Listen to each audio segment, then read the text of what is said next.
வருவான். அவன்கிட்ட கேட்டேன், என்ன அது ஒரே கூட்டமா நிக்குதுன்னு. அதுவா அப்படின்னு சொல்லி கதையை சொன்னான் பாருங்க. எனக்கு ஷாக் ஆயிடுச்சு.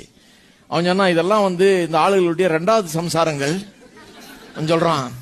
2வது மனைவிகள் சம்பளம் வாங்குற அன்னைக்கு காசை இங்கிருந்து நேரம் வாங்கிட்டு போயிடுறாங்க அவங்க எல்லாம். ஏன்னா முதல் மனைவிக்கு போயிடக்கூடாது காசு எல்லாத்தையும். அதனால இங்க கலெக்ஷன்ல இறங்கி இருக்கிறாங்க இவங்க. சில நேரத்தில் சண்டைலாம் நடந்துட்டு இருக்கோம். ஏன்னா முதல் மனைவி சும்மா இருக்குமா, அதுவும் வந்துருது. இந்த அக்கப்போரெல்லாம் நடந்துகிட்டு இருக்காங்க. எனக்கு அப்ப 2 மனைவி ஒருத்தனுக்கு இருக்குன்னு கூட தெரியாது எனக்கு. இவன் தான் எனக்கு லெசன் எடுத்து சொன்னான், இப்படிலாம் நடக்குது பாங்கன்னு. அதனாலதான் அப்ப நான் அப்பவே அந்த வயசுலயே நான் யோசிக்க ஆரம்பிச்சேன். சாதாரண ஆளுங்க என்ன பெரிய அதிபதியா, பெரிய பெரிய சம்பாத்தியம் ஒண்ணும் கிடையாது, சாதாரண ஒரு வேலையில இருக்கிறான். புத்தி எப்படி போகுது பாருங்க. ஒரு சம்பளம் ஒரு 1000 ரூபாய் ஏறிச்சுன்னா அவனுக்கு என்ன அது இன்னொரு வீடு உண்டாக்கிக்கலான்ற ஒரு எண்ணம் உண்டாகுது. இப்படிலாம் மனுஷர்கள் இருக்கிறாங்க பாருங்க.